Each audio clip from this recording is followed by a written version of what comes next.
Halo Malaysia, terima kasih kerana sudah menonton video ini.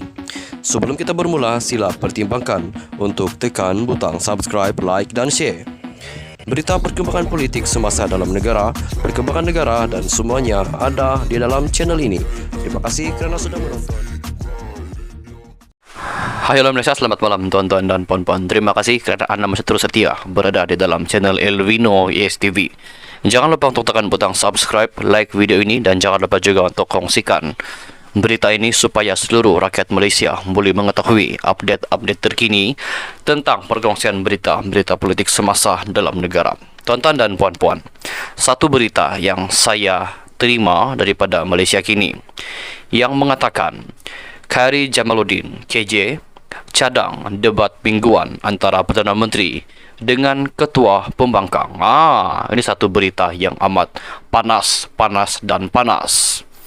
Khairy Jamaluddin ataupun yang lebih mesra disebut sebagai KJ mencadangkan perdebatan mingguan antara Perdana Menteri Malaysia sekarang ini iaitu Anwar Ibrahim dan Ketua Pembangkang Hamzah Zainuddin ketika Parlimen bersidang.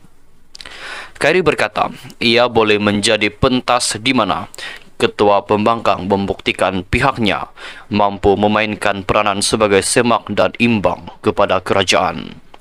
Bercakap dalam siaran podcast bersama bekas Ketua Penerangan UMNO Shahril Hamdan, dia berkata perdebatan tersebut boleh dilakukan di awal sesi soal jawab Perdana Menteri PMQT yang diadakan pada setiap Selasa. Tuan-tuan dan puan-puan, sebelum kita meneruskan perkongsian ulasan berita kita pada hari ini, di hari-hari yang sudah berlalu, yaitu pada tahun lepas, kalau tidak silap saya, Perdana Menteri Anwar Ibrahim pernah berdebat dengan Najib Razak tentang isu LCS. Namun sekarang ini KJ pula cadangkan Anwar Ibrahim sebagai Perdana Menteri dan juga akan berdebat dengan Hamzah Zainuddin. Apakah pendapat anda? Adakah anda bersetuju ataupun tidak di mana ada perdebatan di antara Perdana Menteri dan juga Ketua Pembangkang iaitu Anwar dan Hamzah Zainuddin?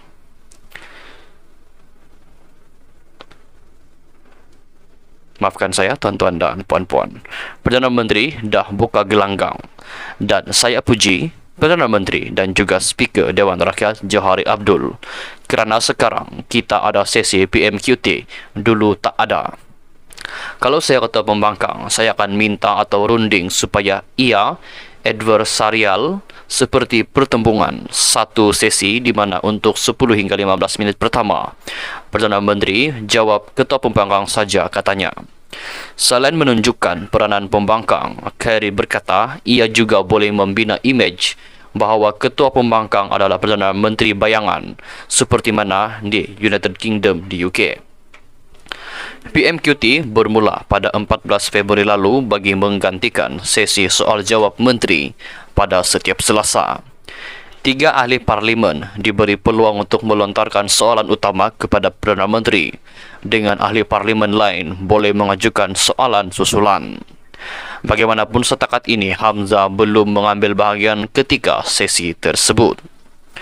Sementara itu, Khairy Jamaluddin KJ juga mengajukan agar pembangkang di Malaysia mencontohi satu lagi kelaziman parlimen di UK, iaitu mewujudkan kabinet bayangan. Tentunya di Malaysia, kabinet bayangan adalah tidak rasmi, berbeza dengan di Westminster yang rasmi, jadi mereka dapat kaki tangan, peruntukan dan macam-macam lagi. Tapi fungsi masih boleh dijalankan pembangkang Malaysia, katanya lagi. Hamzah Zainuddin sebagai Ketua Pembangkang sebelum ini menyatakan Pembangkang tidak mewujudkan kabinet bayangan. Sebaliknya memiliki pasukan jawatan kuasa portfolio yang memantau setiap kementerian. Sementara itu Shahril berkata Pembangkang seperti kurang berminat untuk menjadi semak dan imbang kepada kerajaan. Menurutnya, perbahasan Perikatan Nasional PN di Parlimen, isu yang dibangkitkan serta kandungan media sosial, gabungan itu lebih banyak berkisar tentang pendirian mereka berkenaan isu Melayu dan menunjukkan Pakatan Harapan sebagai tidak cukup Melayu. Saya lihat Perikatan Nasional PN agak hambar dalam isu lain, terutama dalam Parlimen dalam mempersoalkan belanjawan dasar. Kualiti kepimpinan mungkin ada tapi tak ditonjolkan kerana mereka nak tonjolkan benda lain, iaitu kedudukan mereka sebagai pahlawan Melayu katanya. Bagaimanapun, Khairi KJ mengingatkan agar pembangkang tidak digeneralisasi sebegitu.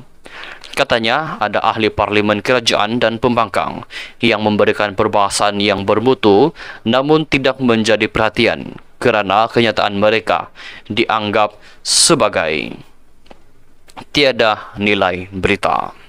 Sebaliknya, mereka yang bercakap tentang soal kaum dan agama yang lebih mendapat publicity katanya.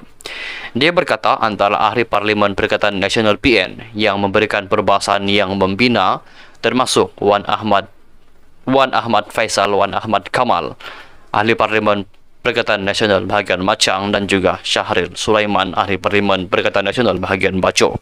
Sekian saja dulu perkongsian berita kita pada hari ini. Jangan lupa untuk tekan butang subscribe, like video ini, dan jangan lupa untuk sharekan juga video ini supaya seluruh rakyat Malaysia boleh mengetahui update-update terkini dan juga perjalanan ketika ini kerajaan perpaduan dan juga berita politik dalam negara. Kita jumpa lagi di video yang seterusnya. Bye-bye.